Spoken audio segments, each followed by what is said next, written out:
Hello दोस्तों, आप सभी को मेरा प्यार भरा नमस्कार और आप सभी का स्वागत है हमारे यूट्यूब चैनल फिर स्टडी अड्डा पर। मैं हूं आशीष कुमार सैनी। आज देखते हैं चैप्टर 4 के अंतर्गत। अब इसमें से हमारे क्वेश्चन नंबर प्रश्नावली में एग्जाम प्रश्न आएगा हमारे इसके अंतर्गत एक। कितना आएगा? एक। वो आएगा कितने नंबर का? 6 अंक का। कितने अंक का आएगा? 6 अंक का। सबसे मोस्ट प्रश्नावली है। अब देखिए इसके अंतर्गत प्रश्न पूछेगा आपको, आलेखीय विधि से हल कीजिए। आलेखीय विधि से या आलेख द्वारा ग्राफ के अंतर्गत, ठीक, इसको हल करना है। तो आपको इसमें ग्राफ ही बनानी है।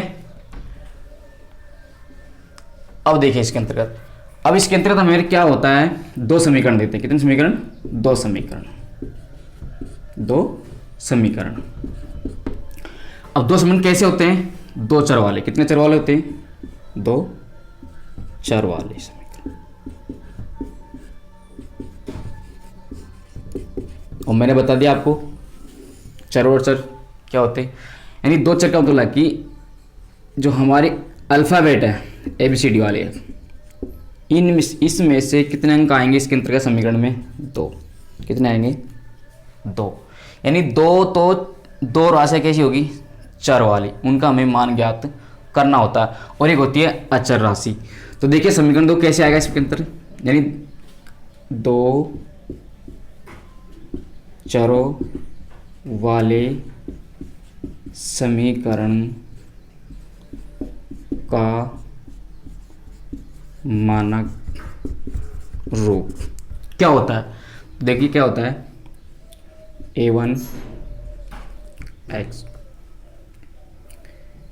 Plus B1 y plus C1। पहला समीकरण हो गया हमारे पास। दूसरा समीकरण आएगा A2 x B2 y plus C2 बराबर 0। समीकरण नंबर 2। अब देखिए इसके अंतर्गत जो पहला समीकरण है उसमें से हम जो x का गुणांक होता है A1, y का गुणांक B1 और HR वाला C1। दूसरे समीकरण में क्या होता है, x का गुणांक क्या कहलाता है? A2, y गुणांक B2 और HR पद C2। ये हो गया हमारा इस वाले 2 चर वाले समीकरणों का क्या हो गया? मानक रूप। ठीक है दोस्तों। अब इन दोनों चरों, दोनों समीकरण है, उसमें हम तुलनात्मक सारणी ज्ञात करेंगे। यानी तुलना करेंगे कि ये हल होगा नहीं होगा, क्योंकि हल की प्रकृति क्या है, रेखाओं की प्रकृति क्या है, ठीक है, ये ज्ञात करेंगे। और क्या नाम है, हल की प्रकृति यानी अद्वितीय हल है या अनंत हल है या कोई हल नहीं है, ये हम सारणी के द्वारा ज्ञात करेंगे। ठीक है दोस्तों। तो अगला क्वेश्चन देखते हैं, सारणी देखते हैं हम।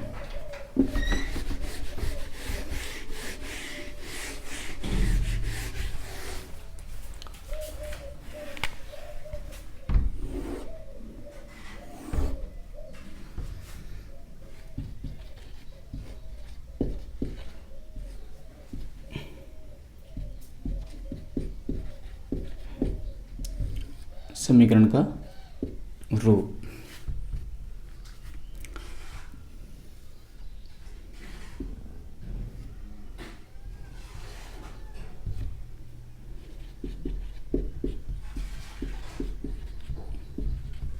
हल की प्रगति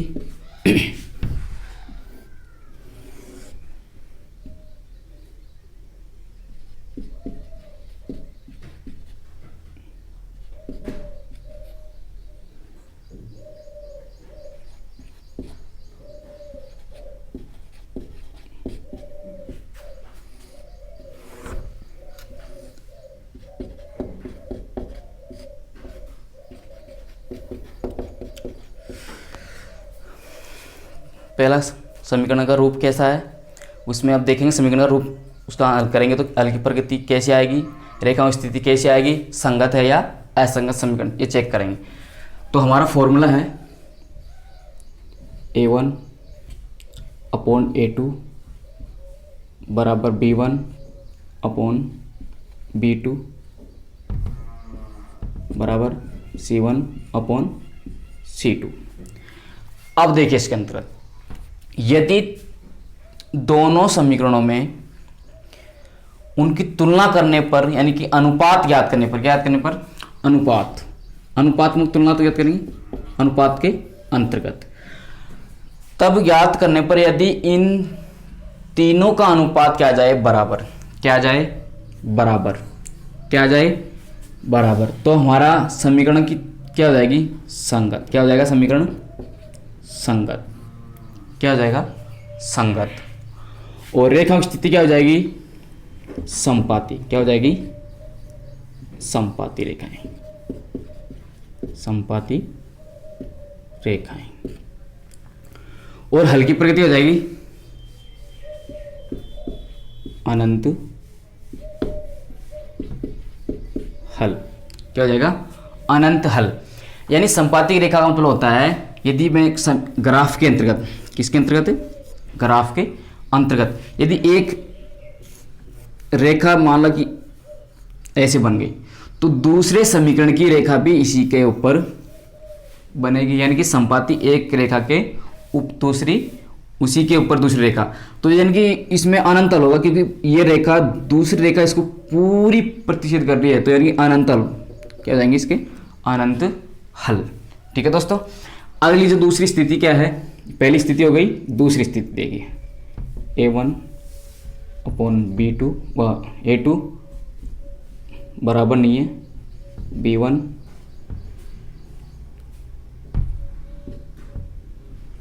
B2 C1 C2, तीनों बराबर होने पर संगत होगी, रेखा स्थिति संपाती होगी, हल की प्रकृति अनंत हल होगा। तीनों बराबर नहीं है, तीनों बराबर नहीं है तब भी क्या होगा संगत, क्या हो जाएगा संगत।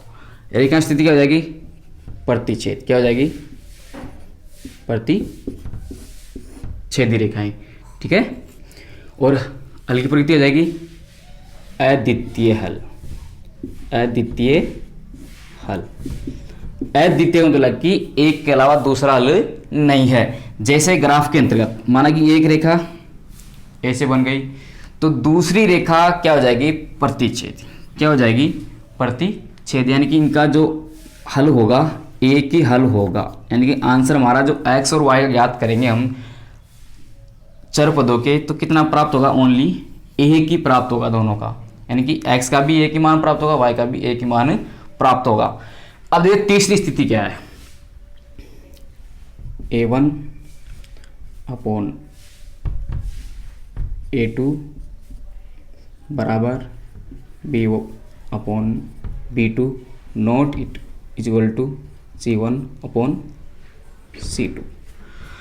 यदि ये दोनों बराबर हो गए अनुपात में, लेकिन तीसरा अनुपात बराबर नहीं आए तो क्या हो जाएगा असंगत, क्या हो जाएगा असंगत। और क्या हो जाएगी रेखाएं समानांतर, क्या हो जाएगी समानांतर रेखाएं। और किस में लगाया जाएगा हल की प्रगति में कोई हल नहीं, क्या जाएगा कोई हल नहीं। अब देखो कैसे, अब ग्राफ के अंतर्गत, ग्राफ के अंतर्गत जैसे कोई ये ग्राफ है हमारे पास, इसमें कोई रेखा आ जाती है माना कि ऐसे, ये रेखा बन गई भाई, ठीक है, तो दूसरी रेखा भी इसके समानांतर खींचेगी, जैसे ऐसे समानांतर, यानी कि एक रेखा ऐसे तो दूसरी भी इसके क्या समान हो जाएगी समानांतर। अब रेखाएं प्रतिच्छेद नहीं होगी तो आंसर कैसे आएगा, क्योंकि कोई रेखाएं क्या नहीं हो रही प्रतिच्छेद, तो आंसर आने का कोई सवाल ही नहीं है। तो ये हो गई हमारी तीसरी स्थिति, यानी कि इसके अंतर्गत क्या है समानांतर रेखाओं में कोई हल नहीं होगा, समीकरण क्या हो जाएगा असंगत हो जाएगा, तीनों बराबर नहीं है तो अद्वितीय हल हो जाएगा, रेखाएं प्रतिच्छेदी हो जाएगी, और संगत या संगत में क्या आ जाएगा संगत हो जाएगा। जब तीनों बराबर हो तब भी अनंत हल होगा, हल की प्रगति में रेखाएं संपाती हो जाएगी और संगत के क्या हो जाएगा संगत के रूप में। ठीक है दोस्तों,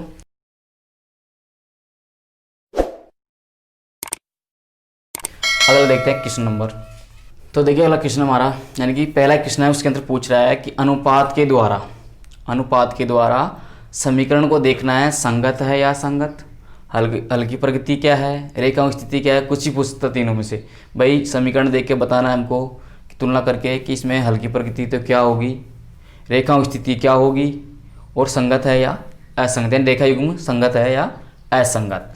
तो देखिए हमारा जो फॉर्मूला मैंने बताया था आपको A1/A2 B1/B2 C1/C2।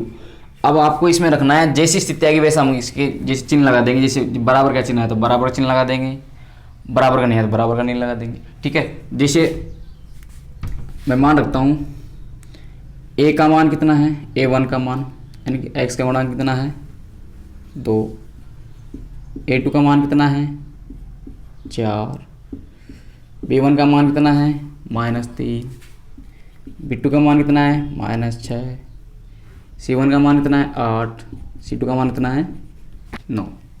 तो देखिए A1 का मान 2, A2 का मान 4, -3 -6 8/9। अब देखिए इसको काटा, इसको काट कितने बार कट गया 1/2 बार, ये भी 1/2 बार 8/9 बार। अब इन दोनों में तो क्या आ रहा है तुलना बराबर, इन दोनों में नॉट इज इक्वल टू बराबर नहीं है। अब मैंने बताया था ये स्थिति जहाँ उत्पन्न हो गई तो रेखा युग्म क्या कहलाएगा असंगत। बोलो क्या कहलाएगा असंगत, यानी रेखा युग्म क्या हो गया हमारा रेखा युग्म, तो क्या कहलाएगा असंगत। क्या कहलाएगा असंगत।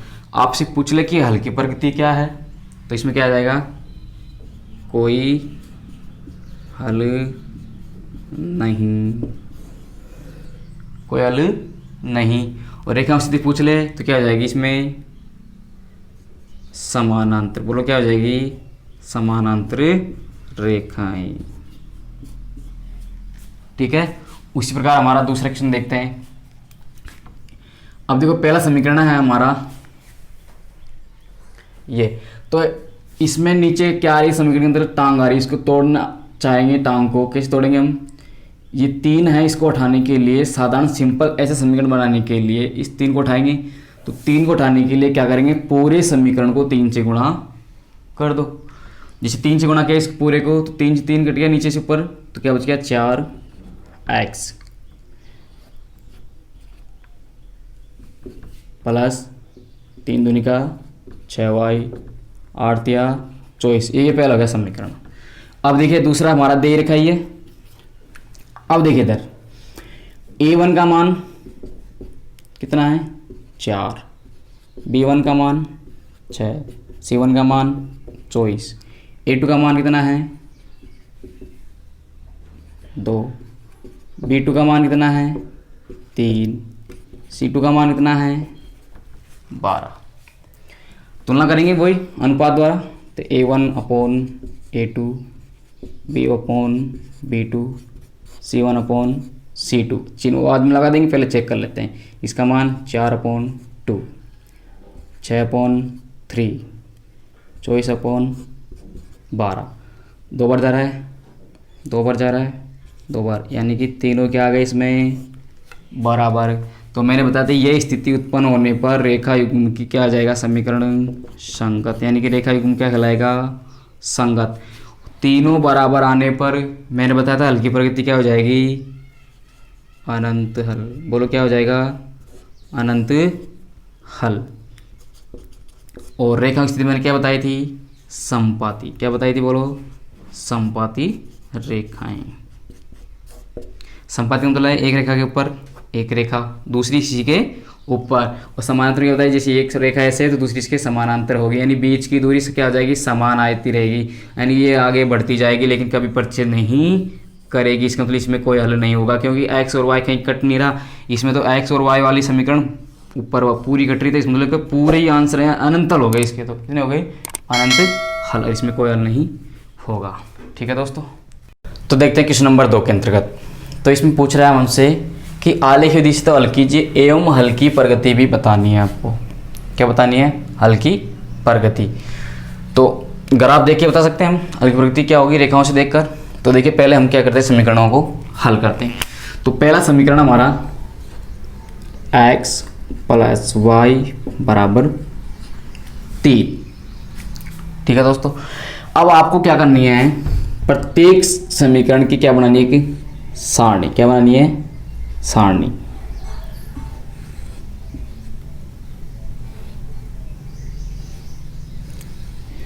एक तो x का मान लिखना है, एक y का मान, और आपको मान लिखना है ओनली 2 बार। कितनी बार लिखना है, 2 बार। तो आपको देखना है अधिकतम, यानी कि अधिकतम 99% तो आपको x और y का मान 0 ही रखना है। कितना रखना है, 0 से शुरू करेंगे। कैसे करेंगे, 0 से शुरू। तो मैंने सपोज किया x बराबर बोलो क्या रख दिया, 0। क्या रखने पर, 0 रखने पर। तो x बराबर 0 रखा, तो मैंने x बराबर यहाँ 0 रख दिया। फिर समीकरण हल करेंगे तो x बराबर तो लिख दिया मैंने 0 + y = 3। तो 0 को जोड़ने पर क्या आया, y, तो y बराबर कितना आ गया, 3। तो y का मान कितना आ गया, 3। समीकरण में रखते जाएंगे सारणी के अंतर्गत। फिर एक बार 0 रख दिया, किसके बराबर, x के बराबर। अब किसके बराबर रख दो, y के बराबर।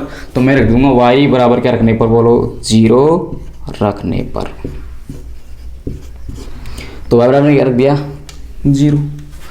तो हल करेंगे तो x ऐसे कैसे, और y से क्या रख देंगे, 0 बराबर 3। तो हल करेंगे इसको, तो x बराबर क्या आ गया, बोलो 3। तो बोला x का मान कितना आ गया, 3। पहला समीकरण क्या हो गया हमारा हल। समीकरण क्या, समीकरण 2 से, समीकरण 2 से हल करेंगे। पहला समीकरण हो गया, दूसरा समीकरण पहला देखो, दूसरा क्या है, 3x - 2y, 3x - 2y = 4। अब आपको देखना है अधिक से अधिक तो आपको 0 रखना है, लेकिन 0 रखने पर समीकरण हल नहीं हो रहा हो तो आपको कुछ और मान रखना है। कुछ भी रख सकते हैं अपनी इच्छा अनुसार, -1 रख सकते हैं, -2 भी रख सकते हैं, -3 भी रख सकते हैं, +3 भी रख सकते हैं, यानी कुछ भी रख सकते हैं। ऐसा मान रखो हमारे ग्राफ के अंतर्गत आ जाए, यानी कि 15 से अधिक नहीं होना चाहिए, क्योंकि ग्राफ के अंदर 15 तक हमारा 15-20 तक मान सकते हैं। ठीक है ना। तो देखिए जिसमें मैंने कहा x बराबर 0, क्या रख दिया, बोलो x बराबर 0। 0 तो हो जाएगा। अब ये दोनों डिवाइड हो रहा है, बिल्कुल हो रहा है। तो पहले इसकी सारणी हो जाएगी हमारे पास, ये सारणी बना दी हमने इसकी, ये x का मान, इधर y का मान। तो मैंने रखा है यहाँ x बराबर बोलो क्या रखने पर, 0 रखने पर। तो 3 × 0 - 2y = 4। ये तो हो गया 0 0 - 2y = 4। तो y के बराबर निकालेंगे तो क्या हो जाएगा, 4/-2। कितनी बार गया बोलो भाग, -2 बार, पूरा पूरा जा रहा है। तो x बराबर तो मैंने क्या रखा, बोलो 0। y बराबर क्या आ गया, -2। कोई दिक्कत यहाँ तक नहीं। तो आगे देखते हैं। अब एक मान तो हो गया। अब देखो इधर, यदि मैं y के बराबर क्या रख दूँ, 0, तो 3 से डिवाइड होने वाला नहीं है। तो यहाँ x के भी हम 2 मान रख सकते हैं, जरूरी नहीं है दोनों के अलग अलग रखो। x के भी रख सकते हैं दूसरा मान, जैसे मैंने कहा कि x बराबर क्या रख दो, बोलो 1। तो ये हो गया 3, इधर क्या हो जाएंगे, माइनस का क्या बचेगा, 1। तो 1 में भाग जाएगा नहीं 2 का, तो ये तो संभव नहीं है, यानी पूरा पूरा भाग डिवाइड हो जाएगी। तो मैं यहाँ या तो y का रख दो या फिर x का रख दो। x का हमने रख लिया तो y का भी रख सकते हैं, जैसे y का मैंने रखा माना 1। बोलो कितना रख दिया, y के बराबर 1। जैसे मैंने y बराबर बोलो क्या रख दिया, 1 रखने पर। 0 रखने पर हल नहीं हो रहा, तो हम क्या रख सकते हैं, 1 रख सकते हैं। तो 1 रखने पर, तो देखो 1 रखेंगे, 3x - 2 × 1 = 4। तो 3x - 2 = 4। बोलो क्या करेंगे, पक्षांतरण। बोलो क्या करेंगे, पक्षांतरण। तो 3x = 4 प्लस का क्या हो जाएगा, 2, क्योंकि माइनस की तरह के प्लस के हो गए। तो 3x बराबर क्या हो गया, बोलो 6। तो x बराबर क्या बचेगा, 6/3 बराबर कितना आ गया, बोलो 2। यानी डिवाइड पूरा पूरा जा रहा है। तो हमने y बराबर बोलो क्या रखा, 1। तो x का मान कितना आया, 2। बोलो कोई दिक्कत। यानी कि हमारा समीकरण क्या हो गए, हल। अब क्या बनाना हमको, ग्राफ। क्या बनानी है, ग्राफ। तो ग्राफ बनाते हैं इधर।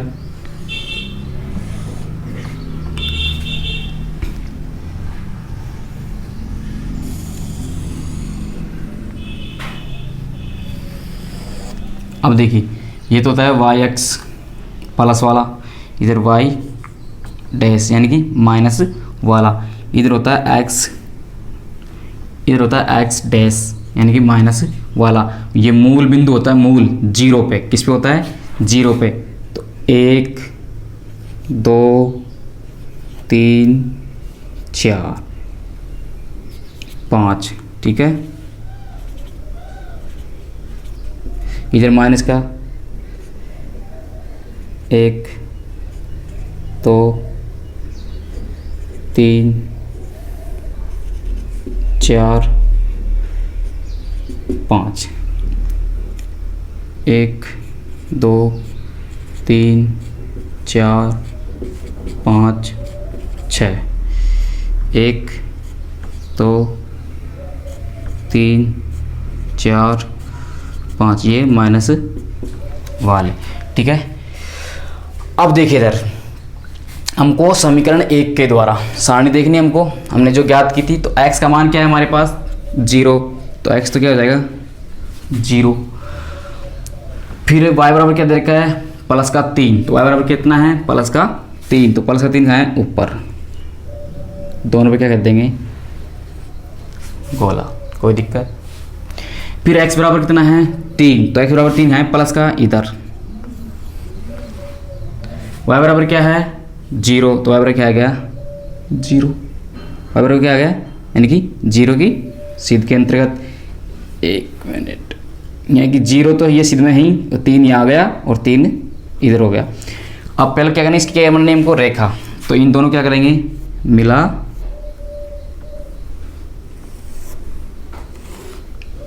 दिया। मिलाने पर ये तो हमारा समीकरण था 3 और 0, इसका नाम दे सकते हैं, क्या नाम दे दिया मैंने a, क्या नाम दे दिया इसका a, इसका नाम दे दिया मैंने b, क्या दे दिया b, तो इसका नाम है 3 और 0। 1 मिनट, पहला x आएगा 0 और 3।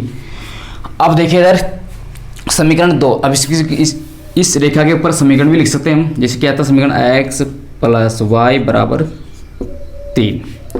अब देखिए दूसरा जो समीकरण है उससे हमने हल किया, क्या बनी हमारी सारणी, x बराबर कितना आया 0 और y कहाँ है माइनस के 2 पर, किस पर है यानी कि यहाँ माइनस के 2 पर। फिर x बराबर कितना है प्लस के 2, तो x बराबर प्लस के 2 कहाँ है, ये रहा। y बराबर कितना है 1, तो 1 और 2 की छेद में, तो 1 और 2 की छेद में कहाँ है यहाँ, तो इस पे और इस रेखा को क्या कर देंगे हम मिला देंगे, ठीक है। और इस बिंदु का नाम था 0 और माइनस का 2, इसका नाम हो गया C। इसका नाम था जैसे D दे दिया मैंने, D बराबर क्या लिखेंगे, x बराबर तो था 2 और y बराबर था 1। अब देखिए समीकरण, इसके ऊपर समीकरण लिख सकते हैं, क्या है 3x माइनस 2y बराबर 4। ये तो हो गया हमारे ग्राफ द्वारा हल। अब आपसे पूछ रहा है हल की प्रगति क्या है, तो हल की प्रगति ये जो मान आया हमारे पास प्रतिच्छेद रेखा पर, किस किस का मान आया था, तो मैं लिख सकता हूँ प्रतिच्छेदी रेखाएं। तो हल की प्रगति पूछे आपसे, रेखा की स्थिति पूछे तो क्या हो जाएगी प्रतिच्छेदी रेखाएं।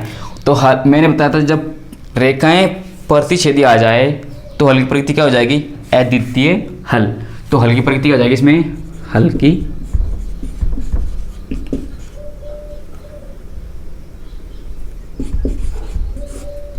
प्रगति क्या हो जाएगी अद्वितीय हल। अब अद्वितीय हल हमें पता है x और y का मान जहां रेखाएं प्रतिच्छेद हो रही है वो ही हमारा क्या है आंसर, क्या है वो ही हमारा आंसर।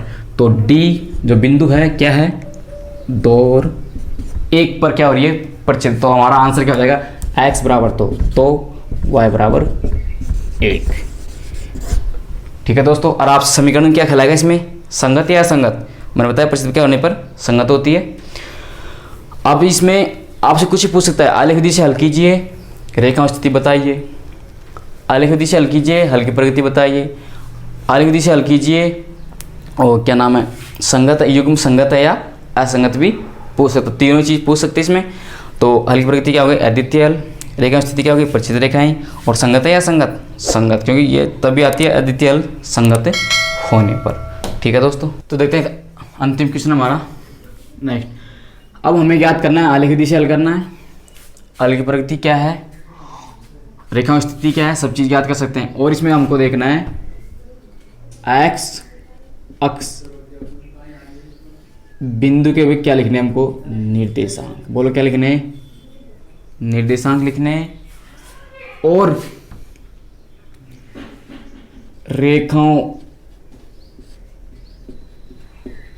रेखाओं द्वारा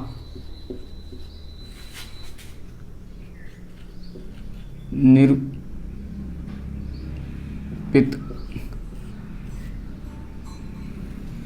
आकृति के निर्देशांक भी लिखने हैं। क्या लिखने हैं, निर्देशांक। यानी कि एक्स अक्ष बिंदु जो, यानी कि एक्स अक्ष पर रेखाएं जहाँ भी प्रचित हो रही है उसके क्या लिखने, एक तो बिंदु लिखने हैं। और दोनों रेखाओं द्वारा जो आकृति बन रही है हमसे, जो भी आकृति बनेगी ग्राफ के अंतर्गत, उसके क्या लिखने हैं, निर्देशांक लिखने हैं। ठीक है, तो देखिए समीकरण 1 से, तो समीकरण 1 से ज्ञात करेंगे, क्या बना लेते हैं, पहला इन दोनों की सारणी x और y की। तो पहला समीकरण हमारा 4x - 5y = 20। अब मैंने बताया अधिक से अधिक यानी 99% तो आपको x और y बराबर आपको क्या मानना है, 0। क्या मानना है, 0। तो मैंने रखा यहाँ x बराबर, बोलो क्या रख दूँ, 0 रखने पर। तो देखो क्या रख दिया 0। हल किया मैंने, 4 × 0 - 5y = 20। 0 से इंटू कराने पर 0 हो जाएगा, 0 को घटाएंगे क्या आ जाएगा, y -5 बचेगा बराबर 20। तो y बराबर क्या बच गया, -20/-5। बोल कितना आ गया, -4। तो बोलो y का मान कितना आ गया, -4। अब y बराबर क्या रखना है, वही 0 होता है, दोनों जगह क्या रख सकते हैं, 0। हल करेंगे क्या आएगा, देखते हैं। तो 4x - 5 × y का बराबर 0, 20। तो y का मान तो मैंने रख दिया 0। हल करेंगे, x का मान प्राप्त हो जाएगा। इंटू करने पर 0 आया, 0 को घटाएंगे वही 4x बचेगा बराबर क्या बच गया, 20। तो x बराबर 20/, क्या बच गया, 4 बराबर कितना आ गया, 5। तो x का मान कितना आ गया, 5। समीकरण 2 से, समीकरण 2 क्या है, 3x + 5y = 15। अब देखो x बराबर क्या रखना है, पहले सामने देख लेते हैं, इसकी बना लेते हैं यहाँ पे।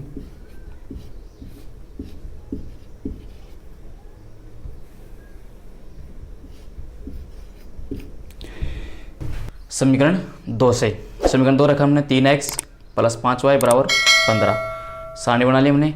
x बराबर क्या रखा, 0 रखने पर। तो 3x 3 × 0 + 5y = 15। हल करेंगे, ये तो हो गया 0, तो क्या बच गया ओनली 5y = 15। तो y का मान निकालेंगे 15/5। कितनी बार गया, 3 बार। तो y का मान कितना आ गया, 3। और y के बराबर कितना रखा, 0। अब रखेंगे y बराबर 0। क्या रखेंगे, y बराबर 0 रखने पर। तो 3x + 5 × 0 +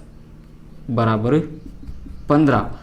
फिर ये तो हो गया 0, क्या बच गया ओनली 3x = 15। तो x बराबर 15/3 बराबर कितना आ गया, 5। तो y का मान तो रख दिया 0 और x का मान कितना आया, 5। ये हमारा क्या हो गया, समीकरण दोनों क्या हो गए, हल। अब क्या बनाएंगे, ग्राफ। क्या बनाएंगे, ग्राफ। ये तो होता है y डैश x डैश यानी कि माइनस, ये तो बीच में हो गया 0, 1 2 3 4 5 6 7। 1 2 3 4 5 6। कौन सा वाला आएगा? माइनस वाला। 1 2 3 4 5 6।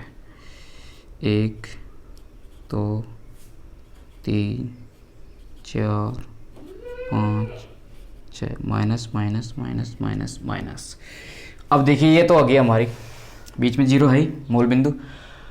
अब देखना है आपको समीकरण 1 से हमने जो सारणी बनी है उससे हम इसके अंतर्गत ज्ञात करते हैं जो भी चीज़ें। तो x बराबर क्या है? 0। तो 0 तो यहाँ है ही। y बराबर कितना है? -5। -5 तो y बराबर 4। y कितने हैं? 4। तो 4 कहाँ पे हमारा? यहाँ। तो ये हो गया 4। ठीक है। तो फिर है x बराबर 5। तो x बराबर 5 कहाँ है? 0। y बराबर क्या है? 0, यानी इसकी यहाँ पर ही होगा। तो ये हो गया। तो बिंदु के नाम लिख सकते हैं। ये तो है 0 और माइनस का 4। यह है 5 और 0। ठीक है। अब देखें समीकरण 2 के अंतर्गत। पहले क्या करते हैं? इसको रेखे मिला देते हैं।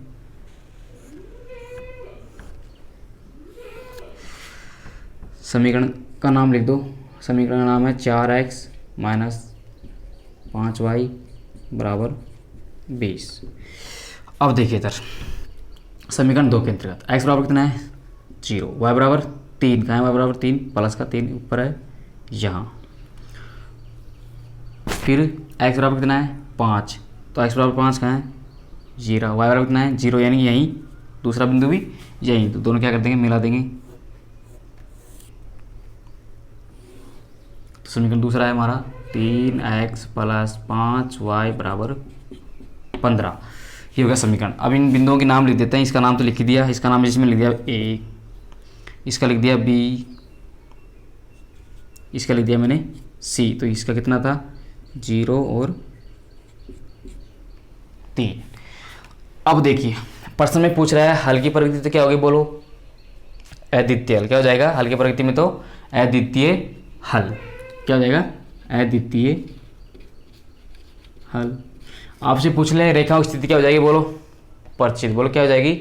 प्रतिच्छेद रेखाएं। लेकिन आपसे पूछ रहा है एक्स अक्ष बिंदु के निर्देशांक पूछ रहा है। तो एक्स अक्ष पर कहाँ ओनली 1। तो एक्स अक्ष वाला कितना आ जाएगा? 5 और 0। तो लिख सकते हैं एक्स अक्ष वाले पर तो कितना हो जाएगा? 5 0। लेकिन आपसे पूछ ले वाई अक्ष की बिंदु। तो एक्स पर कितने हैं? एक तो ये हो और एक ये। तो वाई अक्ष पर कितने हो जाएंगे? एक तो हो गया सी वाला 0 और 3। एक हो गया बी वाला 0 और -4। ये तो हो गया वाई अक्ष के, ये हो गया एक्स अक्ष का। लेकिन आपसे पूछ रहा है क्या पूछ रहा है? रेखाओं द्वारा जो भी निरूपित आकृति बन रही है उसे क्या लिखना है? हमको निर्देशांक लिखना है। तो हम लिख सकते हैं बनी आकृति। अब आकृति कैसे बन रही है? त्रिभुजाकार। कैसे बन रही है? त्रिभुजाकार। कैसे बन रही है? त्रिभुजाकार। तो लिख सकते हैं त्रिभुज निर्देशांक, त्रिभुज के निर्देशांक। तो त्रिभुज निर्देशांक लिखेंगे निर्देशांक बराबर ए बराबर क्या लिखा मैंने? 5 और 0। बी बराबर 0 -4। सी बराबर 0 3। अब देखिए आप, अब आंसर हमारा क्या कहलाएगा? जहाँ रेखाएं प्रतिच्छेद होगी वो हमारा आंसर होगा। तो आंसर क्या कहलाएगा? ये बिंदु हमारा क्या दे रखा है? 5 और 0। तो x बराबर आ गया आंसर का 5 और y बराबर आ गया 0। अब देखिए आपको इसके अंतर्गत समीकरण भी दे सकता है कुछ रेखाओं का समीकरण। जैसे रेखा समीकरण दे दिया मैंने। सपोज करो जैसे इधर ले लेते हैं, यहाँ पर छोटा सा उदाहरण के तौर पर समीकरण में दे दिया कि 3x + 5 2y बराबर k। तो आपसे पूछ ले k का मान भी ज्ञात कीजिए। किसका मान ज्ञात कीजिए? k का मान। अब हमें पता है x और y का मान हमें प्राप्त कर लिया है, क्योंकि जहाँ रेखाएं प्रतिच्छेद हो रही है, वो ही हमारे आंसर हो लाएंगे। अब आंसर यानी कि x का मान 5, तो यहाँ रख दिया मैंने 3 × 5 प्लस 2 × y बराबर कितना है 0 बराबर के 3 पंजू 15 और 0 हो गया, तो 0 को जोड़ने पर कोई फर्क नहीं पड़ेगा, तो बराबर क्या बच गया k, तो k का मान कितना आ गया बोलो 15, k का मान कितना आ गया 15। ऐसा भी समीकरण आपको दे सकता है। आपसे देखा कि आलेख विधि से हल कीजिए एवं निरूपित रेखाओं की स्थिति दिशांक ज्ञात कीजिए, और आलेख विधि से हल कीजिए अथवा या तथा कुछ भी दे सकता है कि रैखिक युग्म में k का मान ज्ञात कीजिए, p का मान ज्ञात कीजिए, कुछ भी दे सकता है। यहाँ k की जगह p कुछ x जो भी दे रखा दे सकता है यहाँ पे, तो इसका मान भी ज्ञात कीजिए। अब हमें पता है हल करने पर x और y का मान प्राप्त तो होगा ही, उन दोनों का मान इस समीकरण में रख देंगे तो हमारा क्या मान प्राप्त हो जाएगा, k का मान प्राप्त हो जाएगा। ठीक है दोस्तों।